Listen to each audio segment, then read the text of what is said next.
I love that when the Switch came out and Nintendo called them Joy-Cons, everyone was like, haha, you guys called them Joy-Cons. What a stupid name. And as soon as this thing gets announced, everybody's calling them Joy-Cons. Hilarious that's like how quickly the tables have turned. Hey everybody, welcome back to the NerdNest podcast. I'm Bill. Today I am joined by, of course, we've got Russ, Kyle, and Carrie. Gentlemen, how has your week been? Kyle, we'll start with you. What's going on, man? I'm pretty busy in the middle of moving overseas, but other than that, I'm doing pretty well. That's awesome. Carrie, what's shaking? What's new? Things are new. I'm trying just going step by step, putting the rails in front of the train as the train's going. That's kind of all I can do. Building the train or building the plane while it's in the air is something that we say at my job all the time. Russ, what's going on these days, man? Anything new? I'm good. I finally feel like I'm caught up from the trip that we took last month. Like I'm back in my groove, like making videos and things like that. I've released 2 huge review videos over the past week, and so I'm going to take it easy and do some low key videos this next week. But yeah, it's been great. And everybody, make sure you stick around until the end. We'll tell you all about the videos that these guys have put out so that we can make sure that you guys go watch those. I just got back from New York, and I don't want to spend too much time on it, but, you know, Russ went on a vacation. We talked about it. Carrie went on a vacation. We talked about it. I figured, well, I finally went on my first vacation in a really long time, and I went to New York City. It was really fun. I was trapped on the subway in the dark because they were having trouble getting the train engine started. And I sent a message to Bob Wolf, who's been on the show, and I said, hey, guess what? I'm trapped on the subway. And he said, well, whenever you get out of there, meet me and Xeon from Nintendo Life over at the J&L Games, and we'll check out that in a Japanese bookstore. And so my wife, my son, and I, and Bob and Xeon, we all went shopping for a little bit. And then I had I think he said it was a Korean hot dog, which was really weird. I wasn't a huge fan. I didn't get it with the sugar. My wife got it with the sugar. She liked it better. I should have gotten the sugar. And then I just spent the next few days just wandering around New York City with my family. It was really, really fun. And I've been there before, and I didn't see anything this time that I saw last time, and I still feel like I didn't see anything at all. So I can't wait to go back again, and maybe next time I'll be able to hang out with Carrie a little bit because you're from there, but it just was not in the cards this time. But hey, we're not here to talk about travel. Today, we're going to talk about video games. Before we get started, in the video today, throughout the video, look in Russ's background. There's a little TV there, and there's a game playing. Right. And we're going to, you know, if you figure out what that game is, let us know in the comment section down below. For the audio listeners, I will play a little section of audio from that game at the end so that so the audio listeners can have some fun with this too. So look forward to that, and also look forward to comments that were submitted by some viewers. One of the topics that we're going to be talking about today is what it is, how we use the Steam Deck docked. And so look forward to that later. But first, let's talk about what we've been playing. Kyle, what games have you been playing this week, man? Mostly Persona 5 Royal. I'm like 120 hours into it. I still have like 3 or 4 months in game, which, as I understand it, is like 20 or 30%. Yeah, it's been a great time, great soundtrack. Love the interface. Lots of fun. So are you like one of those guys that plays one game and only one game, and you just stick with that game until you're done? Or do you dabble a bit in a bunch of stuff usually? Until very recently, I dabbled in about 40 games at once, but I never got anything done. So I'm making a concerted effort to not start anything else until Persona 5 is done. Awesome. What have you been playing, Russ? So I am a dabbler now, but I used to not be. So I used to play like one game at a time and very focused, but now I've been dabbling. Except for this past week, I've been playing a lot of Ocarina of Time on the Nintendo 3DS. And that's because I was reviewing a device called the Retroid Pocket 2S. So it's like a 4x3 based device. And it's good enough as far as power to play that game. And so I was like, well, let me really push it because someone's going to say, oh, you didn't get to Hyrule Field or whatever. And so I ended up playing it for a few hours and got, pretty far in the game, further than I ever have in Ocarina of Time. And it's been an interesting experience. I actually did not. I was not as good at that game as I thought I would be. It's an older game, so I thought, it'll be just fine. Be able to knock it out. But no, it's not intuitive. And so there have been times I've had to go on the internet and say, how do I get to this next part? I'm sure people use maybe Nintendo Power or just word of mouth back in the day. But for me, I was surprised that I had to Google how to get further in that one particular game. But otherwise, it's been pretty good. Wait till you get to the water temple. That's all I have to say about that. But I played through that entire game on the 3DS, and I adored it. It is... you're not playing in 3D, but that is the definitive way to play. It is so good in 3D. And most games on the 3DS, I always just kept the slider down. But with Ocarina of Time and Majora's Mask, I put the slider up so that I could see it in 3D. It's absolutely fantastic. I loved that. I never really liked playing 3DS games in emulation because that second screen is always like a little tiny square off to the side. How do you feel about that, Russ? Are you a fan of that? So, yeah, usually I just tend to only play games that I can see one screen at a time. So with this one, because it's a 4:3 aspect ratio, I just have it set as a hotkey. So if I press down on R3, it'll just swap between the two.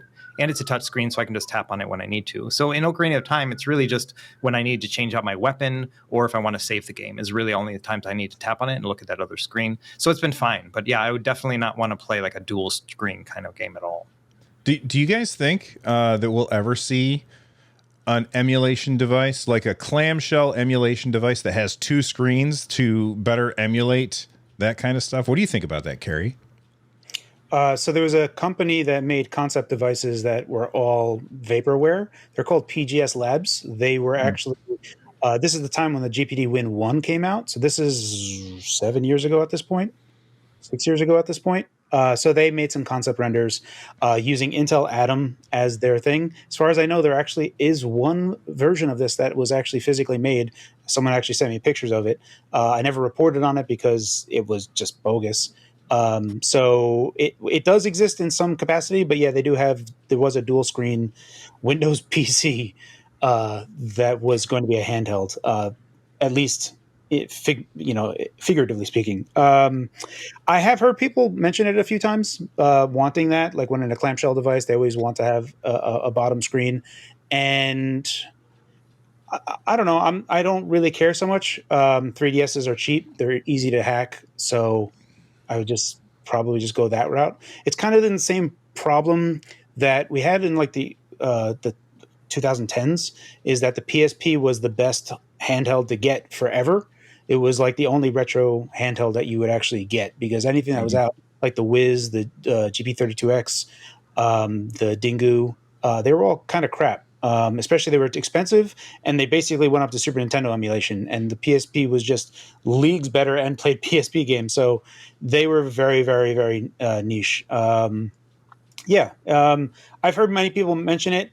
It's odd that we don't have really a clamshell handheld. The only person that ever made it was basically GPD with the XD, and now the Retroid Pocket Flip. But all of them are kind of just doing a very simple flip interface where it's just controller. I don't know. It would be interesting. I don't know how well Android would handle it. It's probably that there's just a software layer that they don't want to tackle. Yeah, that makes sense. Yeah, so I'm actually working on a video. I don't know if it'll be done this week, but probably the next week. But it's with the Surface Duo 2. So that's a clamshell phone, right? It has two big screens, and they're both 4:3 aspect ratio. Oh. So it's actually excellent for 3DS and 2DS game, or just DS gaming, because you can put both screens on each side, and it's wonderful. Like, it looks so good. And because it's also, it's not just a clamshell, but it can go all the way like 100 or 360 degrees. So you can turn it into just like one big 4:3 as well. So you put that into a controller as well, and it's amazing for like GameCube and stuff like that as well. Like, it's just huge. And so it's honestly the ultimate Android handheld, if you don't mind like having a telescopic controller hooked up to it. And so that's kind of going to be the take of my video, is like, there's already an amazing experience right here. It is super expensive though. I think they discontinued that phone, so it's like $600-700 on the aftermarket. So It's a lot of money to play 3DS games, but it is pretty cool. Well, Carrie, what have you been playing this week?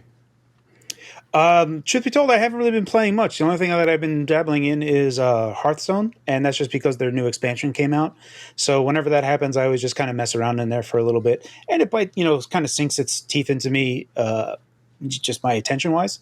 So that is probably what I've been playing a little bit here and there, but mostly I've been just kind of going through everything I possibly can, trying to reorganize things, trying to optimize and be as efficient as possible as I can with everything YouTube wise.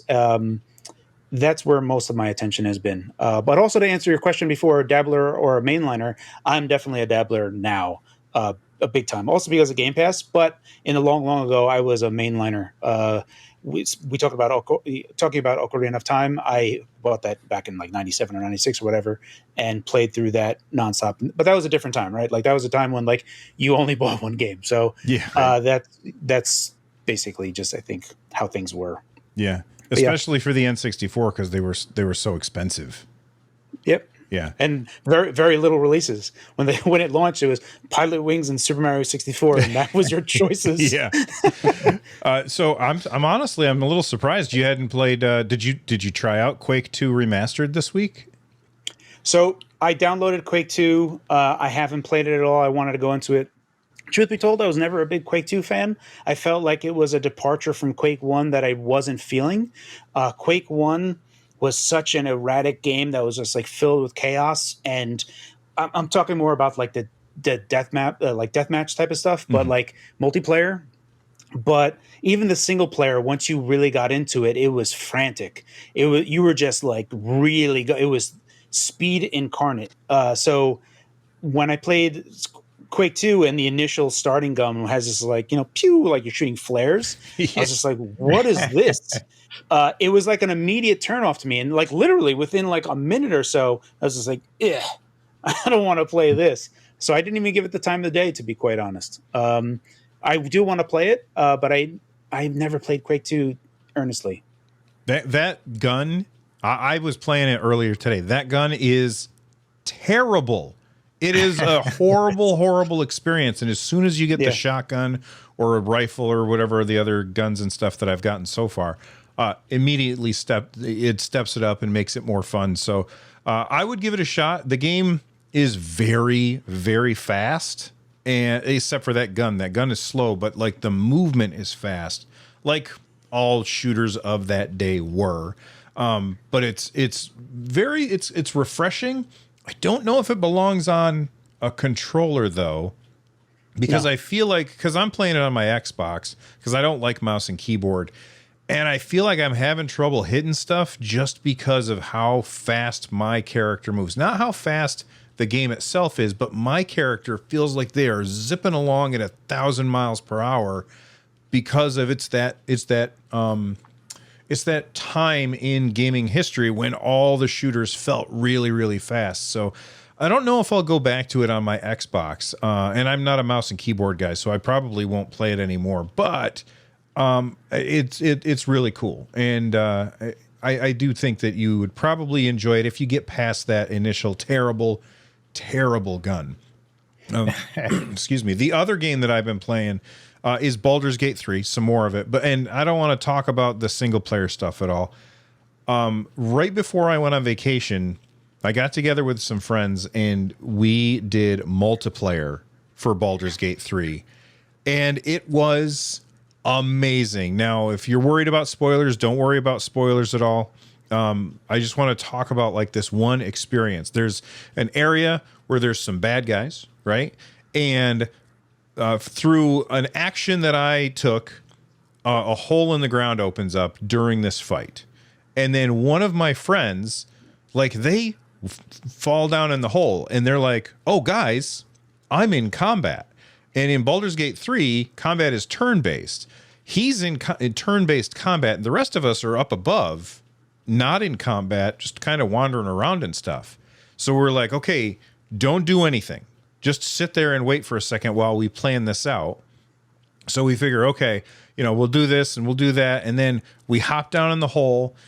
We go through a bunch of turns. One of my friends uses Thunder Wave or Thunder Weave. I can't remember what it's called. It's like this big area of effect spell, and he destroys a barrel of oil. And we're all like looking through our inventory because it's turn-based, so you have time for that. We're all looking through our inventory for something to light it on fire, right? And nobody has anything. And finally, I'm like, oh my God, dude, there's a candle over there.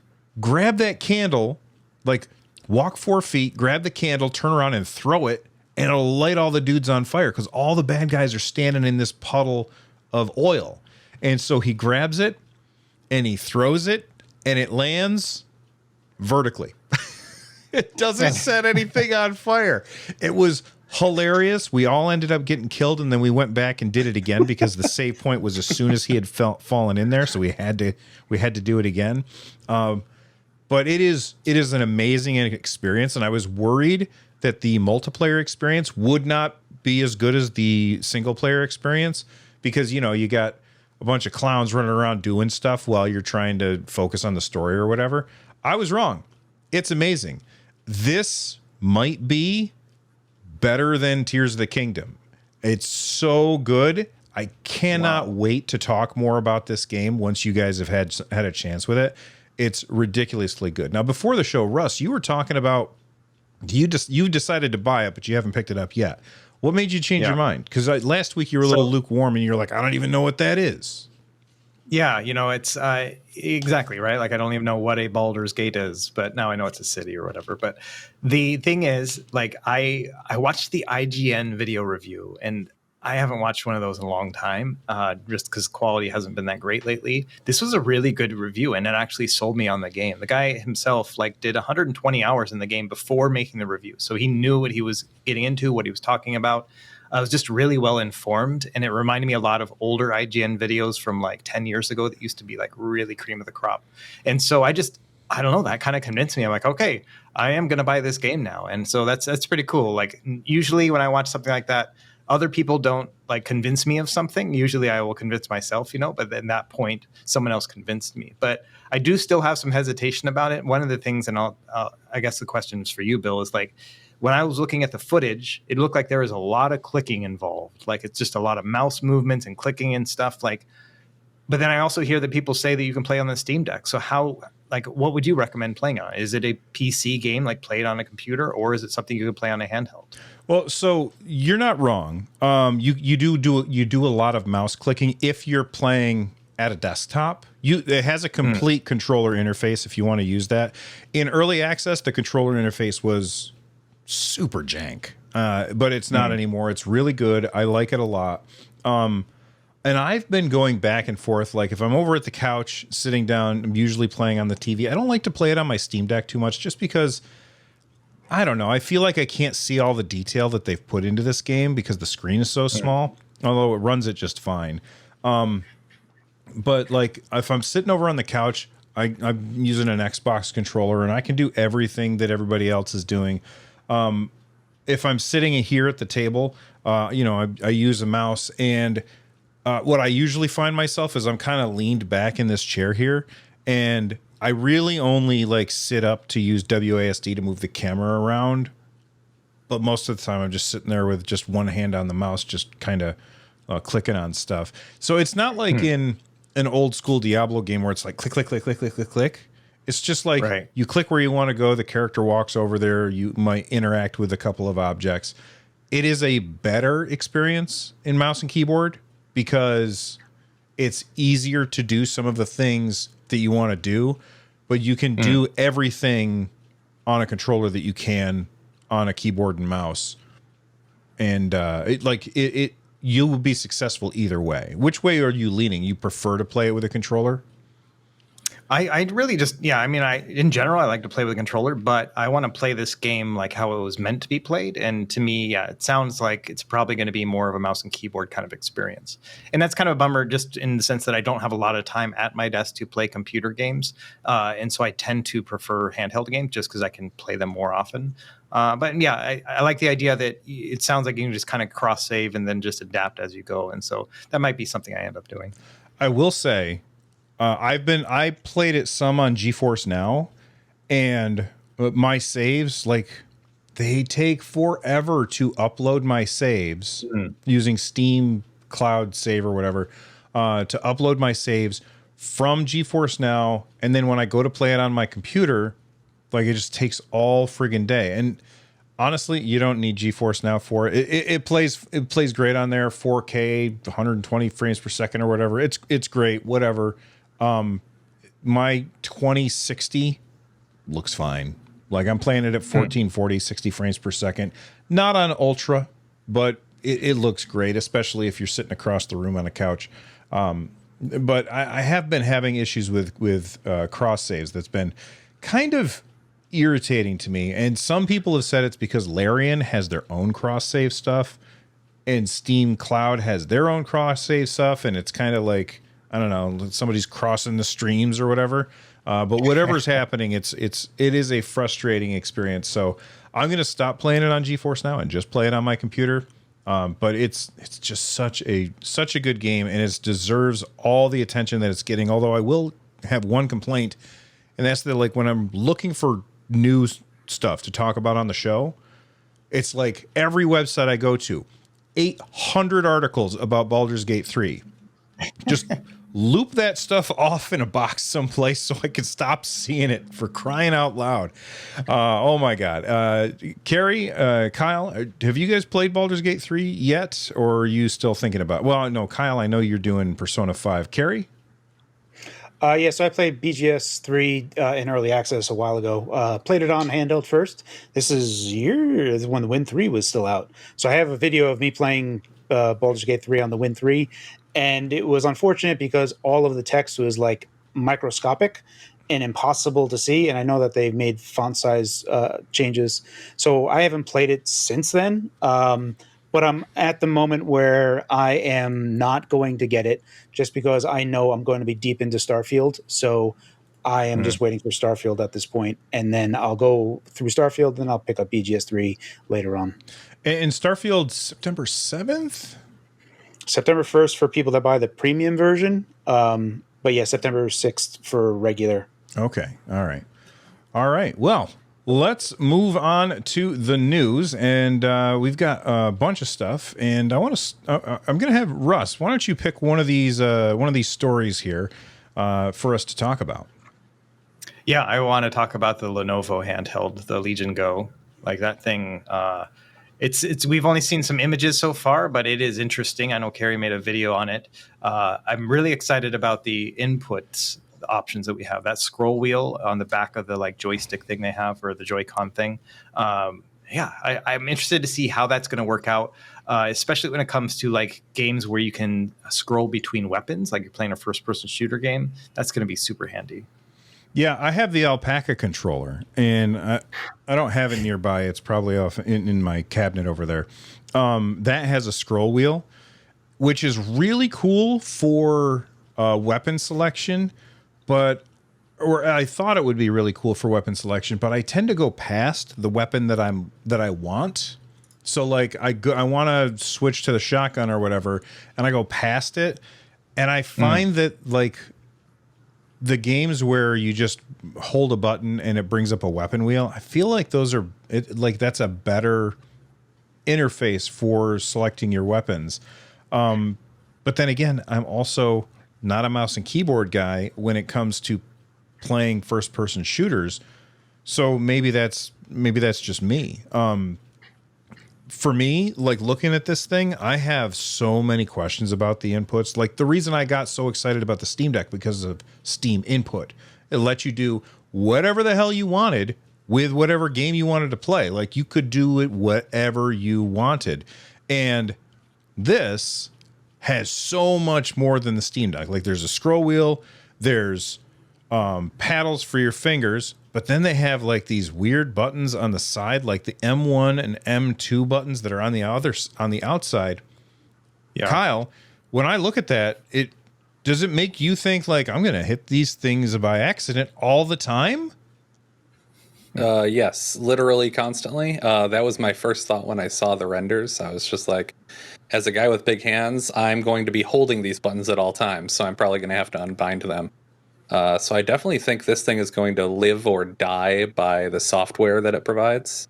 If it could do something like Armory Crate or Steam Input, that would probably be the best. But I don't know that I've seen Lenovo pull something that intricate off. So I'm hesitantly excited. Yeah, and I'm the same way. I am hesitantly excited about it too. Also, the back paddles, they're on the right hand side. They have them next to each other, and on the left hand side, they're vertical to each other. And my brain, I prefer symmetry. So that makes no sense to me. Carrie, does that make any sense to you for the reason that they would put them like that? And the M3 button, I think it is. I can't really see it here. The M3 button, I feel like that's another one I'm going to hit by accident all the time. So when I did my initial video, just kind of going through all the things that were like obvious, like the upward firing speakers, those are the types of things that you can kind of like just navigate through what they are. But on the bottom of it, there was like two things on the bottom. Everyone said it was a lanyard hold, and I was like, this is way too large to be a lanyard hold. But it turns out is an FPS switch, and then there's some type of sensor. So it remains to be seen what that sensor does and how that interfaces with the FPS switch. But it looks like what Lenovo is doing is that the right Joy-Con is the mouse interface for the console itself. So if the FPS switch is on, think of it like a Joy-Con or a Wiimote, where it will have some type of gyroscope type of feature where you flip that on and then you can navigate. So now those extra buttons on where you're holding it actually do something. So that's how I envision it at the current time. It remains to be seen how it works in practice, but that FPS switch probably is what enables or disables those buttons, and accidentally pressing them will or will not matter, is how I envision it. That makes so much sense. That's why they're called M1 and M2 buttons. So, so you could hold it like this and move it around like a mouse? Potentially in the air or something, or in some manner, you'll be able to use it as a mouse. So Lenovo is banking on this thing. Also, there was a leak of like some of the specs. Someone said it is going to have a 1600p display, 2560 by 1600. On an 8-inch display, which is a non-ideal for the chipset that's there. However, the Z1E portion of it is, at least so far leaked, is that it's going to have 7,500 megatransfers instead of like the Ally 6,400 megatransfers. So that should be an improvement over the Ally. So that remains to be seen. However, even with the improvement that it is, you're not going to run any modern game at 1600p. The good news is that because it's 1600p, we should be able to just do 800p. And Cypher over on the GPD Discord, he goes pretty nuts. So he actually hacked in integer scaling on the GPD Win Max 2 and also the Win 4, I believe. GPD Win Max 2 definitely, which is not available on AMD's Radeon mobile side. It is on the desktop side, but not on the mobile side. But he hacked in integer scaling anyway, so you could just do 800p integer scaling via AMD's Radeon control panel hacked in, and that looks really good when scaled to 60. You're just doubling the pixels. So in that regard, I'm like, okay, well, as long as we can do that, we can fix that portion. But otherwise, running at 800p and just interpolating scale, it just looks blurry as all get out. Right. So the thing is that I've had multiple people always mention this like Surface-like functionality for a thing. They said, "Oh, those controllers should come off, and I should be able to put like a Surface keyboard on there, and I'll have it's my laptop too." And I never really bought that use case, especially on such a small screen. It is 8 inches, but now they have this mouse component that goes on the Joy-Con, which, okay, that's cool. I can kind of see that because now you're not also carrying a mouse around with you. Now you're only carrying around a pretty thin keyboard. So maybe Lenovo, finds a balance somewhere there where they can extend the functionality of it in that way. So that's cool.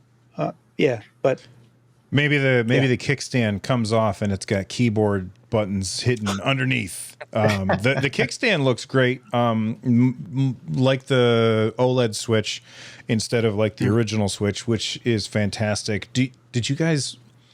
How many of you guys actually played games on the Switch using the kickstand? Like, how often did you guys? So Carrie, Russ, and Kyle are shaking their heads. Never. What about you, Carrie? Never. I have. It was weird. I was Nintendo invited me to go take a look at the Switch before it released, and I went to in New York. I went there, and when they first showed it off, the guy like ripped it off on purpose. He was like, "Look at this," and I'm like, "All right, well, it doesn't look like that good of a kickstand still. Like, I think you should have made a bigger kickstand." But he was really really happy with that. Like, I think it's awful. The Switch OLED kickstand is superior, and everyone knows that. But I think from Nintendo's point of view, they went so focused on like kids are going to have this thing and they're going to destroy it. So we have to have something that can snap off and snap back on. And we make the cartridges taste like something awful so that they don't eat it. It's like all of these, like they have this big, checklist of like, let's protect kids, or just them from destroying things. So that's the mindset that we're coming from. So I can understand the compromise.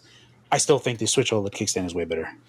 I will say that I love that when the Switch came out and Nintendo called them Joy-Cons, everyone was like, haha, you guys called them Joy-Cons. What a stupid name. And as soon as this thing gets announced, everybody's calling them Joy-Cons. Hilarious that's like how quickly the tables have turned.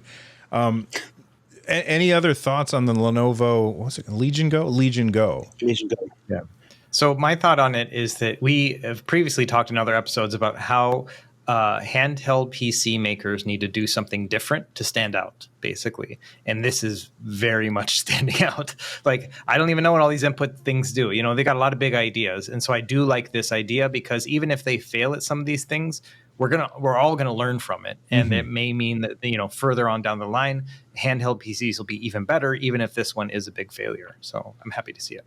Do you guys, Kyle? Do you think that we're gonna get they gotta have a dock for this, right? I would assume so, especially with the USB-C port on the bottom as well. It would be kind of dumb for them to not release a little stand dock thing for it. I'm envisioning now that Carrie said that the FPS switch exists and everything, I'm almost seeing that they could use this in business as like a remote presenter, and then have like the right one be like a pointer in business, so you can like circle stuff on the screen and like PowerPoints or whatever. I would be surprised if that's not the case. That's very. I guarantee nobody else has made that prediction that this is for PowerPoint. I love it. And yes, I know you're not saying that that's what it's for, but people will use it for that. Absolutely. It's a good use case. Yeah. I mean, for me, like, there's this like weird balance. I don't care if the thing looks like a gaming thing, but the GPD Win Max 2 has these covers that they put over the controllers, which I don't use ever. But there are people that legitimately are, I don't know, mortified about bringing the GPD Win Max 2 into like work. And they're like, oh, I don't want it to look like a gaming thing. So GPD made these like tiny little metal covers that you can just put over it. So it could just look like a kind of very small laptop. So yeah, I think that's the only thing that I would think that is the hurdle here is the social norms of carrying around a gaming handheld thing, but like, I'm going to do my Excel thing on this. I think that's the bigger hurdle, even though it's totally a good use case for it. Yeah, that's awesome. Anybody have anything else about the Legion Go before we go? All right, we go to Kyle to pick our next topic. Kyle, what do we want to talk about today, man? The Steam Remote Play getting an upgrade. Awesome. So for those of you that don't know, Steam has this really cool feature that nobody uses called Steam Remote Play, where you can sit down. Wait, hold on real quick. This is not just for streaming, like I'm streaming from my computer, right? This is where I'm streaming split screen gaming to somebody. Am I wrong about that? Because I put this in the show notes 2 weeks ago. For both. For both. Yeah, okay. for both. All right. So there's two things that this works with. Number one, you've got your computer and you want to play a game on your Steam Deck or on your ROG Ally, and you want to, it's a Steam game, you can say, well, I don't want to install it on my Steam Deck. I'll just stream it to my Steam Deck. And for that, this isn't really that big of an upgrade because you're playing on a small screen, so streaming at 4K, not a big deal. But for the other use case for Steam Remote Play, you can be playing a game, and I think, Carrie, you recently did this. You can be playing a game, and then you can stream that game to a friend, and they can join you in that game multiplayer. I've done it before with Streets of Rage 4 with a friend. Carrie, you recently played a game this way. What game was it? I can't remember. It was a new one. It was the new Double Dragon. Oh, okay. And what was that experience like? Perfect. Absolutely perfect. I was talking to my friend through it. I was periodically just asking, I was like, how is it for you? He's like, it feels normal. It feels like it's here. Yeah, it's a fantastic feature. Only one person needs to buy a game. It's very much like the idea, like it's couch co-op, but you are extending your couch anywhere. So provided that people are close to you latency wise, you're going to have a really good experience. But yeah, I've done it from the Steam Deck specifically for Teenage Mutant Ninja Turtles. That was a year ago or so at this point. Yeah, I remember that. Yeah. So I've done it from the Steam Deck. I've done it from PC. It is a fantastic feature overall and super easy to just, like, as long as they're in your Steam friend, it's just like, Steam Remote Play, send it, and then they're just playing. So it's a great feature. It is a really great feature. And I think it's one of those things that, like, everyone gets kind of upset. I'll try to wrap this up quick. Everyone is like, Steam is a monopoly and whatever, and this and that and the other. But the truth is that Valve is the only one that's doing a good enough job where everyone wants to use it because all the features that are there are great. Also, SteamOS has made everyone's Steam library fantastic on Linux. So I don't know. Valve has done a fantastic job with all these features. So again, big fan of Remote Play. Yeah, and so up until now, you haven't been able to do it at 4K, and apparently there is now it's currently in beta, is my understanding.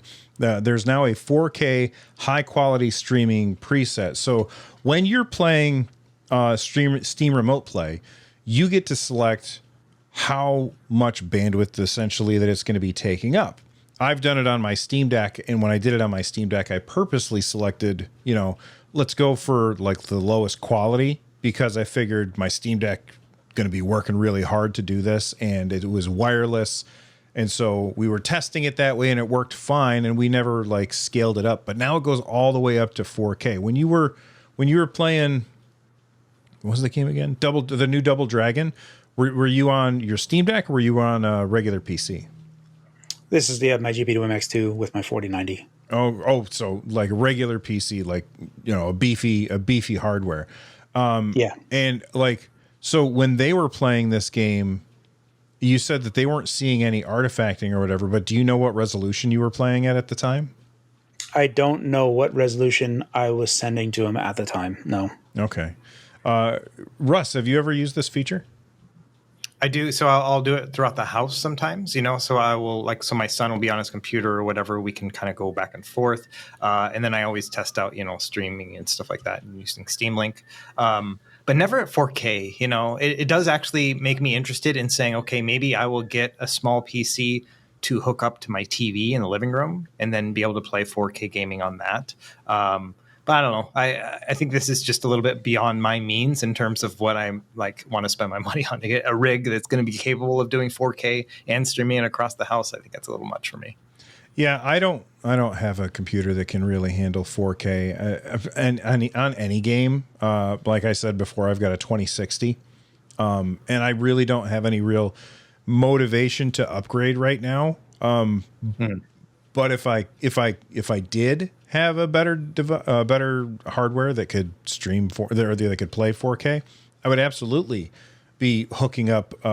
Like I have 2 Steam Links here in the house. I'd be hooking them up in my other TVs so that I could. Although they have apps now, right, Kyle? What, the Steam Links? Yeah, Steam Link app.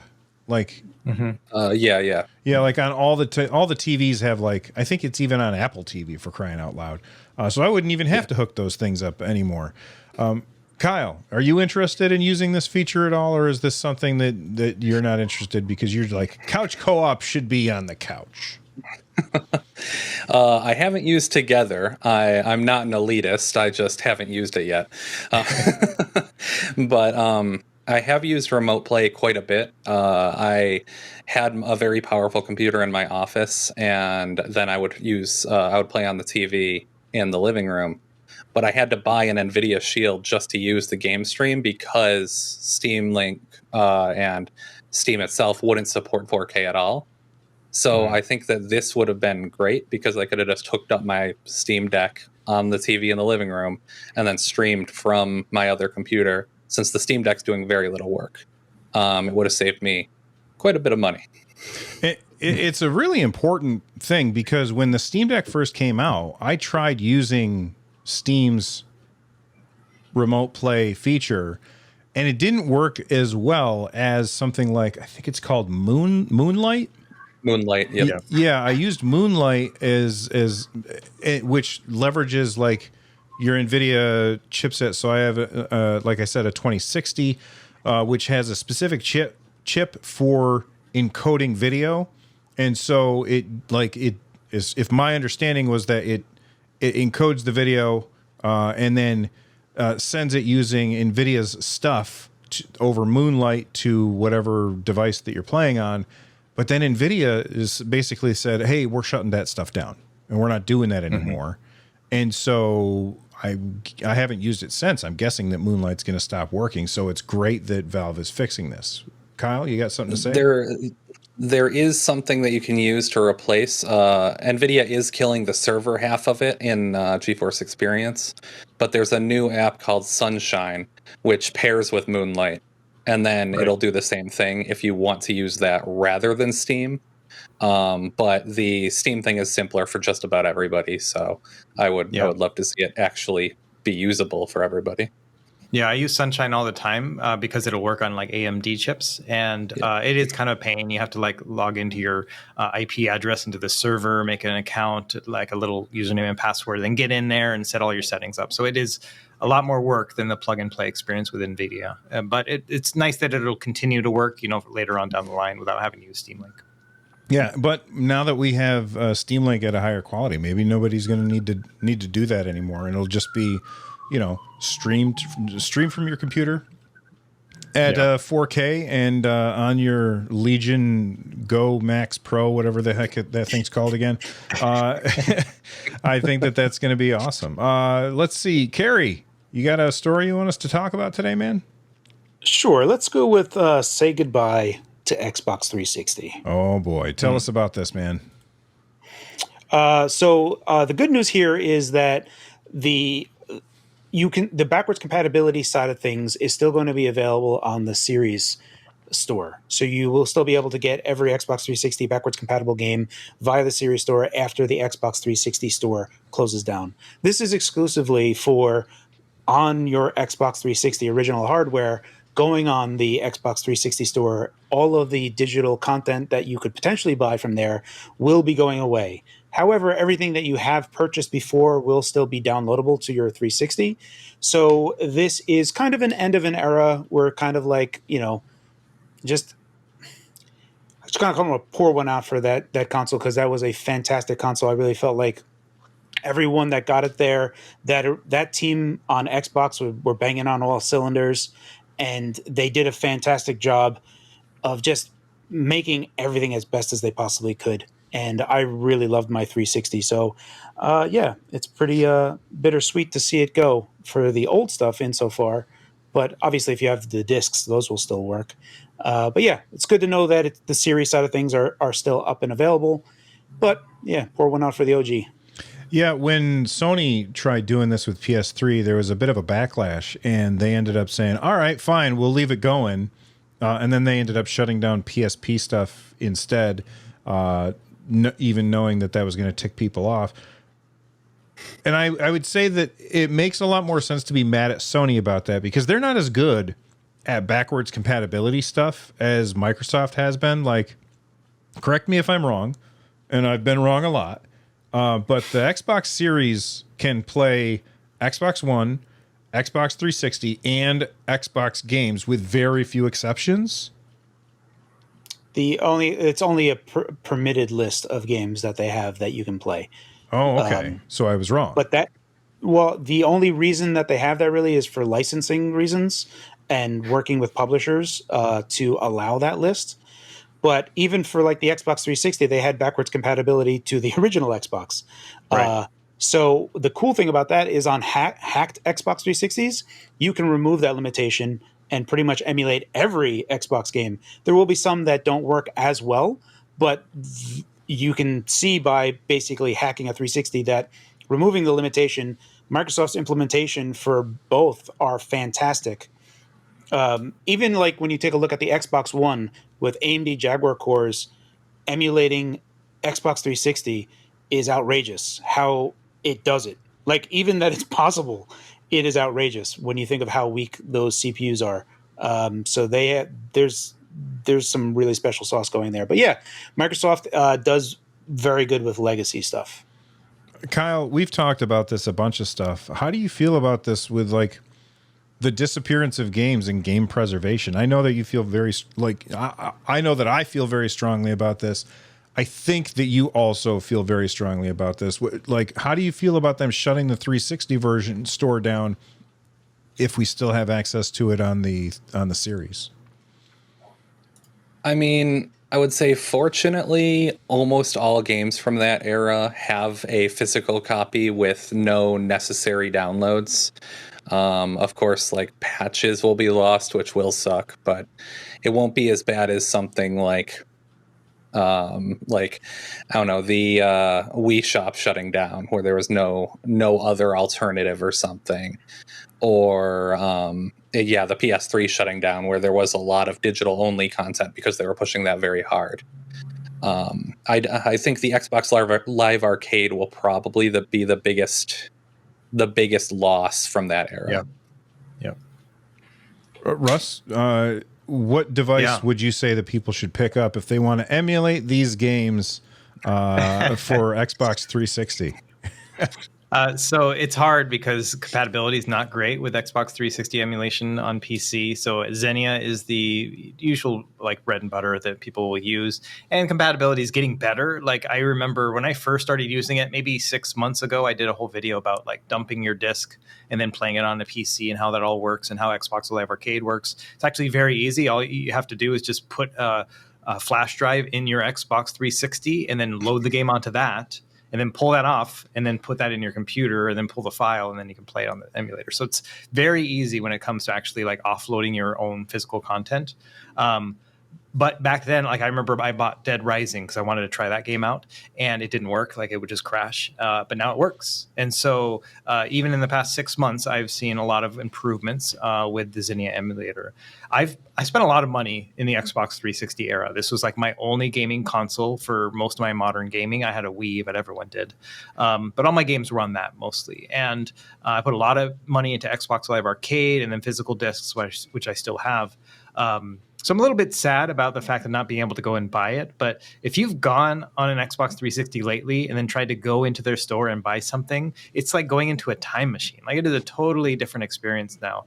And so as much as I miss the idea of like, oh, I'm going to lose that part of my life that I, spent so many years in, it really hasn't held up very well. I'm really more than anything, I'm just thankful that Microsoft has kept it going in terms of just having backwards compatibility. I've never really worried about, oh, I bought this game and I can't play it anymore. Like that's not really a thing on Microsoft. Like that's a pretty awesome experience, And yeah, I think if anything, among the three big companies, they're probably doing it the best. Yeah, I would agree with that. Absolutely. It's funny. You talk about like loading up your Xbox 360 and it's kind of like a time machine going back. I watched this video today.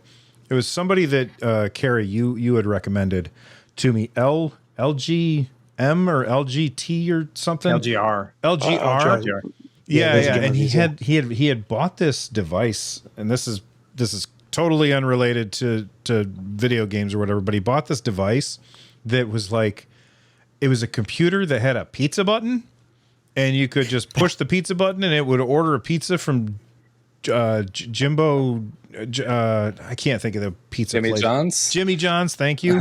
I don't have one of those where I live, so I forgot what it was. But like it just had a pizza button, and it was like he booted it up, and it had basically the cache from when that thing was last connected to the internet, and it was like all these news stories from like the early 2000s. And I was just I was listening to it today while I was shooting B-roll for a video, and I was just like, man, that's so cool. Like going back in time and seeing this technology, which at the time was like, wow, this is amazing. A pizza button on a computer. That's not super amazing, but whatever. It got me to click on the stupid thumbnail because it actually had pizza on the button. But it's just... It's like your 360 is if it's still working, load it up and go back in time for a little bit just to check that stuff out. All right. We have a comment that came in by M22. Before we get there, real quick, I just want to say I've also been playing a game. I got a review copy from the dev, Whisker Squadron Survivor. It is so cool. It's a roguelike Star Fox game where you are playing. It's essentially Star Fox, an on-rails shooter. But every time you kill enough enemies, you get like points or whatever. You earn enough points. A little thing pops up, gives you 3 options. Those 3 options are randomly generated. You pick which, this time I'm going to upgrade my lasers. Maybe next time I'll upgrade my missiles or something. Super early in, plays great on the Steam Deck. I haven't tried it on the ROG Ally yet. I was playing it on my PC on my TV over there earlier. Really, really good game. I meant to talk about that at the top of the show, but I forgot.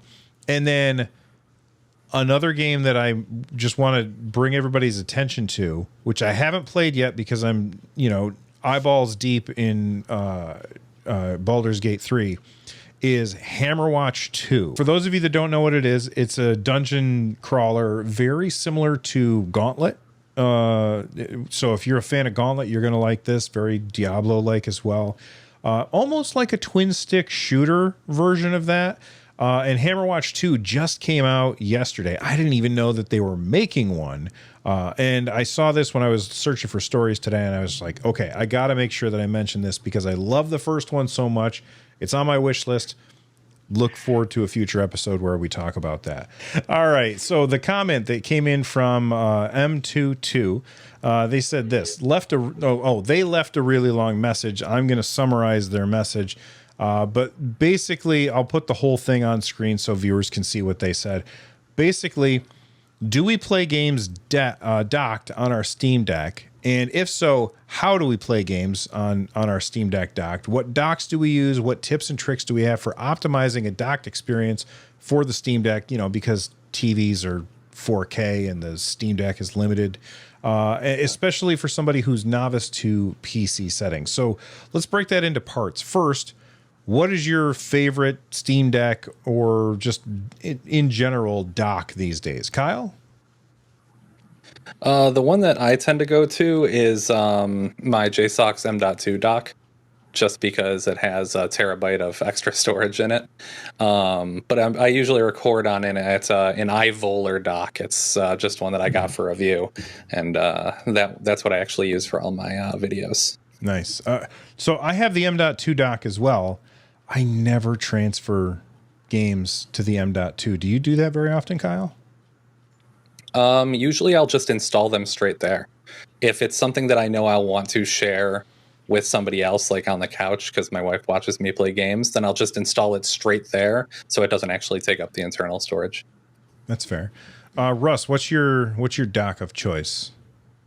I got a ton. I also have the M.2 dock from JSOC. They send it over with M.2 drive inside of it that was crappy, like it crapped out. That was funny because I was like, oh, this is a free drive. I'll use this for other things after I'm done with the video. And I couldn't. I wanted to put Botacera on it. Yeah, none of it worked. So that was just kind of interesting. But anyway, I do have a bunch of third-party ones, but I just use the Valve one because it's simple. It does work with my kill switch case. I have to have a little adapter that came with my kill switch case, but everything works. And you know what? Like, it's the only one that like actually is smart. Like, it has software updates for it when you plug it in sometimes and stuff like that. And so I just feel like I haven't done like the research to be like, oh, is it better scaling wise and whatnot. I just feel like I'm being better taken care of by using the first party one. I'm like, this is the way it's designed to be. And it's enough for me where I got enough choice that I'm like, that's the one I use. So that's the main one I use. It's just the regular one.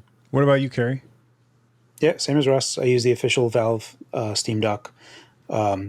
They did send it out to me for review, but the main reason I use it is because I get that peace of mind when I like, oh, sweet, the Steam Deck dock is updating.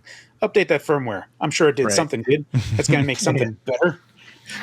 It just feels better. But yeah, I would probably say that I had noticed an issue that actually the dock corrected, but it also could have been just SteamOS updates as well. But I'm on 3.5 and I've been on it for a while. So I've been using HDR on my display out and just been enjoying it that way. Awesome. And it comes with a power plug too, which is nice. You know, like it's more expensive, but you do get a second power plug, which is great. Yeah, because then you can just leave it plugged in. Yeah, exactly. What were you saying, Kyle?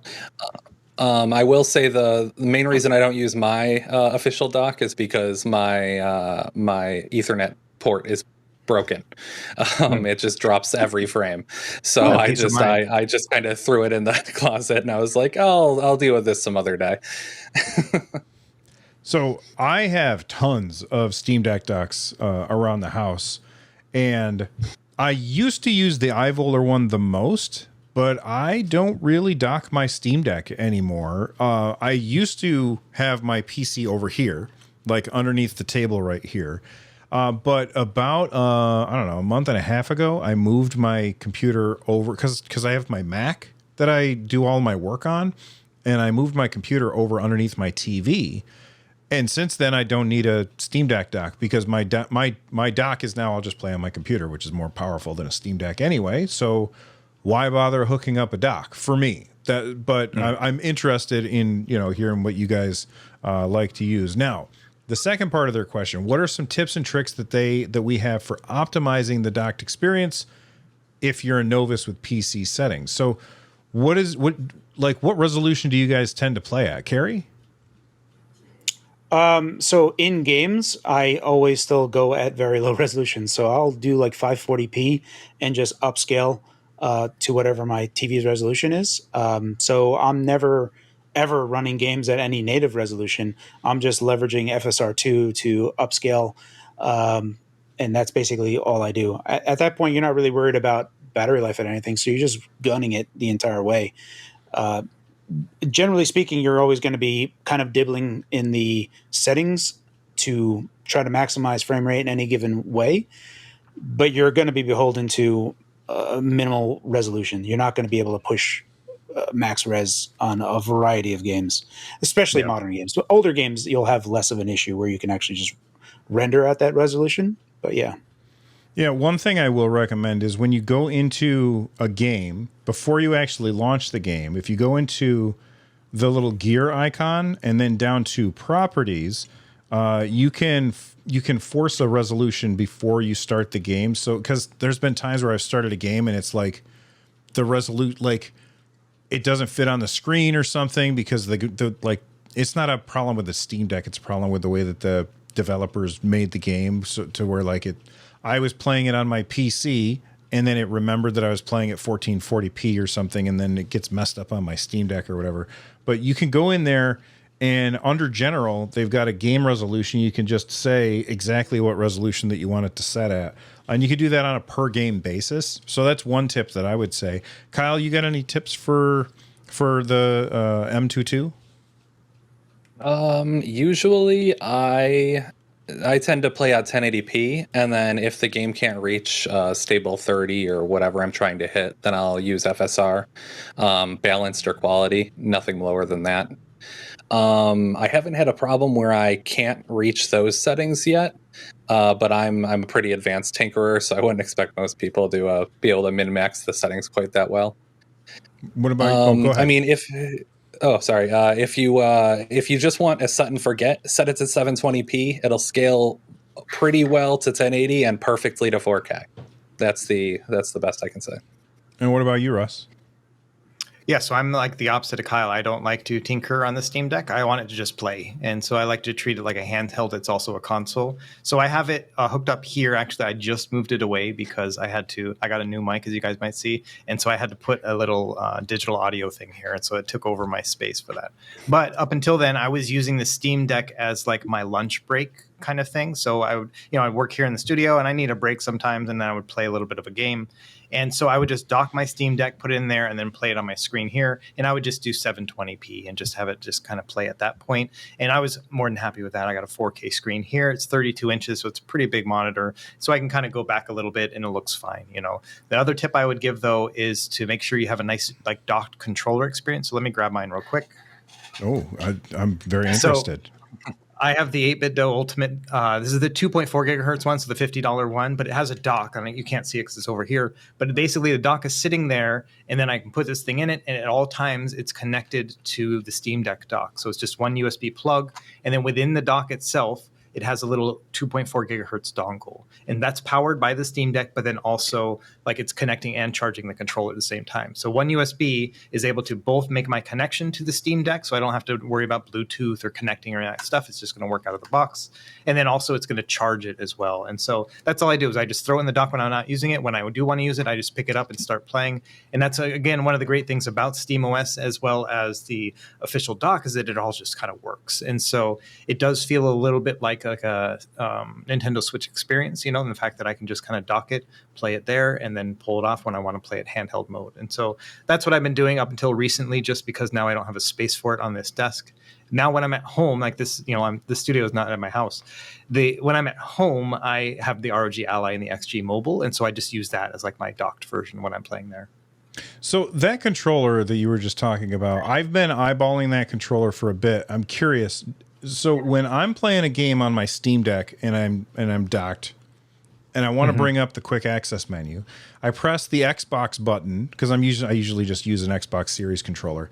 I press the Xbox button and A, and it brings up the quick access menu. What do you do on the 8-bit Do controller? There is some sort of hotkey, I think, but I never use it. I don't do any of that stuff. I just reach over and push the QAM button on my Steam Deck, which is right here on my desk. So I have no idea. You know what I mean?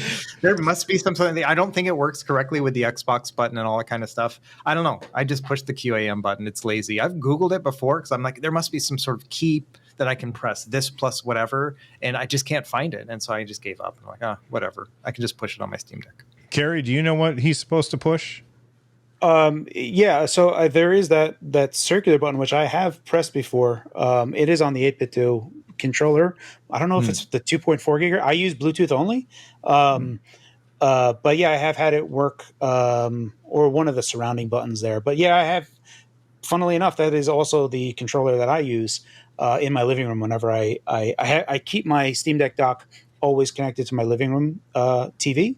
And whenever I'm like reviewing a game specifically on the Steam Deck, I'll kind of bounce back and forth. And I played a good bit of Octopath Traveler. But going along with what Russ said, it may seem like it's not a high-tech solution, but devoting a controller that is for the dock instead of like having something that you're trying to multitask is kind of key. And it may seem like obvious, but having something that you can just pick up and start using when you dock the controller is so much better than like, oh, I have to pair this now. Getting into it is such a big thing for me. So yeah, having a controller, because it supports a ton of controllers, just having a controller for that experience, I think is pretty key and crucial to the overall good experience.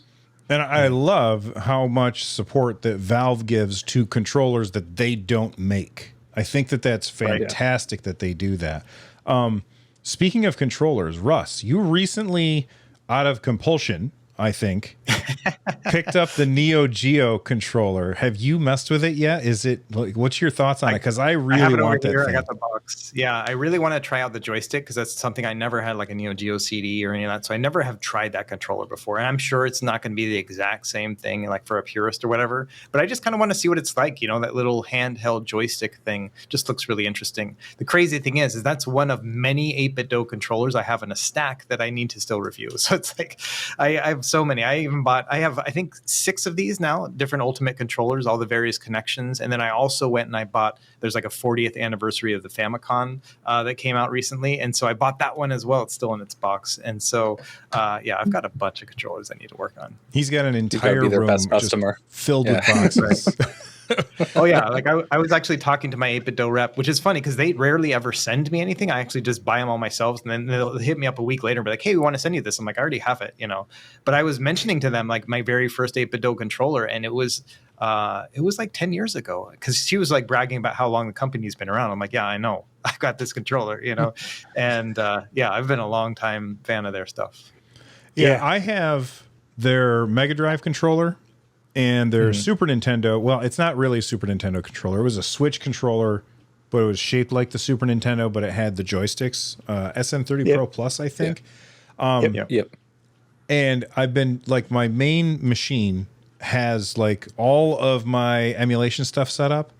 But every time I switch controllers, because I want to use the Super Nintendo controller with Super Nintendo games, and I want to use the Mega Drive controller with the Genesis games, I always have to reprogram it every single time. I'm not asking you to tell me how to do it right now, Russ, but Russ, is there a way for it to remember which controller is which?